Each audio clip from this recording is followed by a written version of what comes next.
Assalamualaikum dan salam sejahtera bersama dengan Nathan di Real Seram YouTube channel. Channel seram yang mestinya, pastinya menceritakan kisah-kisah yang akan menyeramkan anda. Bersama dengan Nathan.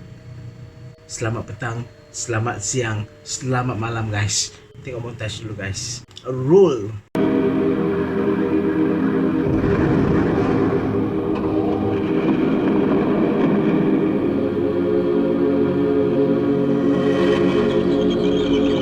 Okay, kali ni guys, Atan akan bawa you all jauh sikit daripada cerita-ceritanya, kisah-kisah seram yang selalunya berlaku di Malaysia. Jauh kali ni guys, kita terbang, kita pergi hutan Amazon dan Atan pastinya bayang-bayangkan kan di hutan Amazon ni pastinya penuh dengan hutan belantara yang tebal, dengan pelbagai kisah misteri dan misteri. Mungkin juga ada kisah penemuan daripada sekecil-kecil serangga guys, sebesar-besar binatang buas. Buas? Apa maksud tu? Sebesar-besar binatang buas guys. Dan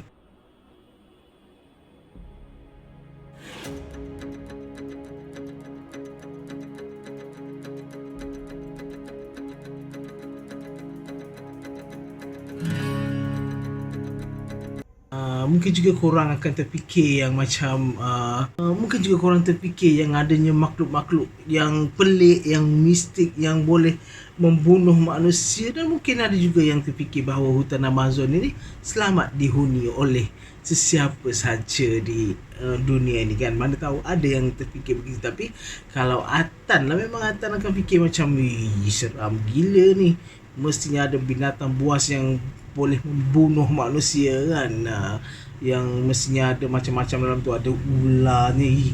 Geli guys. Hari ini sebenarnya Atan nak kongsi dengan you all ada satu fenomena yang ajaib sebenarnya yang berada di hutan Amazon ini, yang kita panggilnya fenomena sungai mendidih guys. Pada awalnya ada kewujudan sungai yang diberi nama Shade Timstika. Shade Timstika dalam bahasa ibundanya lah, bahasa kebangsaan mereka lah. Jadi pada asalnya sungai ini dianggap mitos lah. Pada awal-awalnya lah dianggap mitos oleh masyarakat tempatan. Tetapi rupa-rupanya sungai ini guys memang sungai yang benar, yang wujud, yang memang real untuk disaksikan atau diterokai oleh sesiapa saja. Dan sungai mendidih ni kalau diceritakan daripada pembacaan yang Atan dapat guys, dia agak seram. Sebab salah satu yang menyeramkan dia ialah ia seolah-olah kita lihat dari jauh seperti diselaputi kabus. Tapi rupa-rupanya kabus itu adalah uap air mendidih yang bagi Atan cukup panas guys. Cukup panas guys.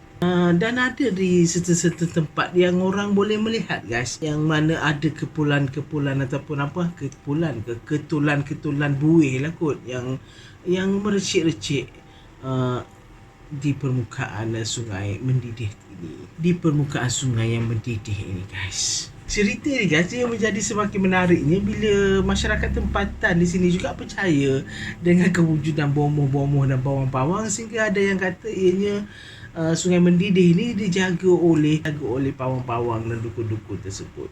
Ada juga yang percaya bahawa itu adalah anugerah Tuhan kepada mereka dan tidak membenarkan sesiapa pun mencerobohi anugerah yang cukup istimewa itu. Nak kata seram tu tidak, tapi menakutkan lah guys. Sebabnya kenapa ia dipanggil sungai mendidih ni? Sebabnya sungai mendidih di hutan Amazon ini akan membunuh ataupun mematikan apa saja yang jatuh masuk ke dalam sungai tersebut. Tak kira lah cicak ke apa saja, binatang harimau ke yang besar, bila dia jatuh dalam sungai mendidih ini, automatik apa yang jatuh itu akan mati. Dan semua yang Atan ceritakan ini guys bukanlah satu dongeng atau satu mitos bagaimana yang Atan beritahu awal tadi.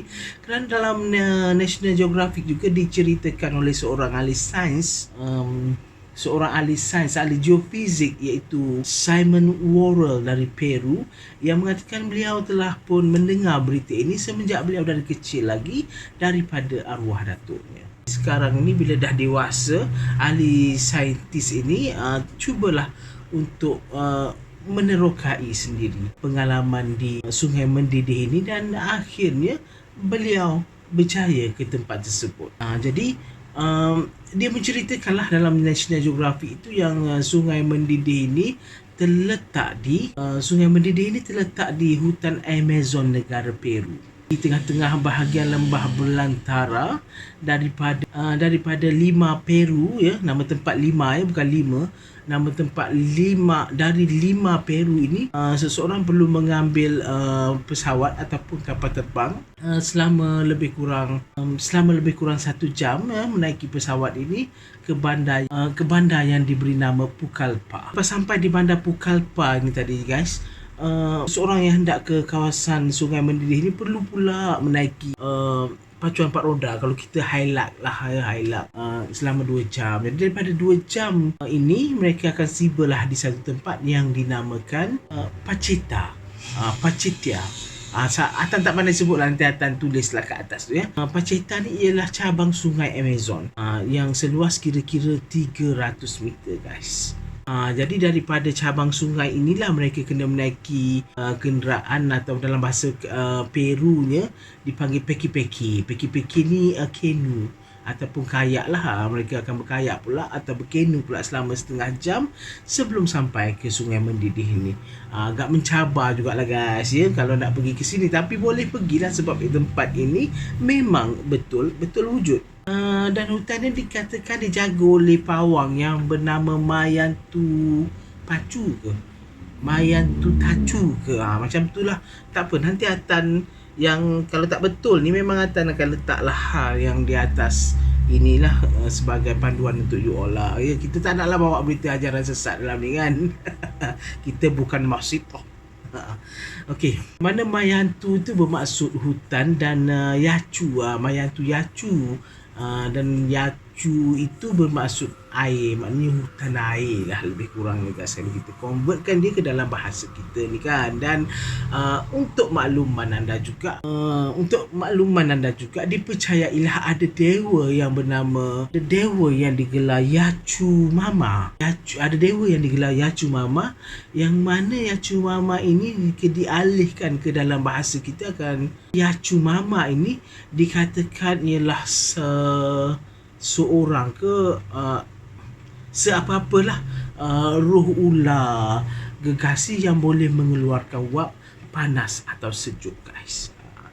Itulah keunikan hutan Amazon yang terletak di dalamnya Sungai Mendidih. Sungai Mendidih ini juga ada kajian-kajian saintifik yang dibuat kepadanya, dan ada ahli sains yang mengatakan ia memang mungkin wap itu terhasil daripada gunung berapi. Tekanan magma yang panas itu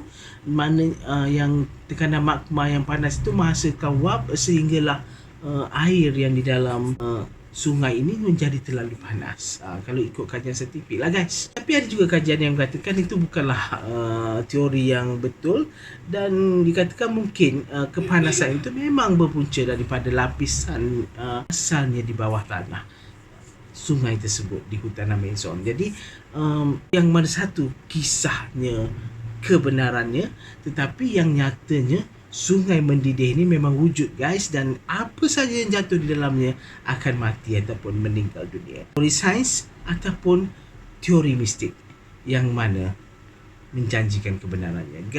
Apakah teori yang betul, yang nyatanya tak kira haiwan ataupun manusia?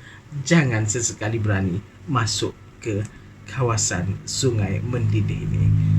Jumpa lagi, guys. Like, share, subscribe, komen untuk keseraman lain dalam konten-konten yang seterusnya bersama dengan Nathan Real Seram YouTube channel.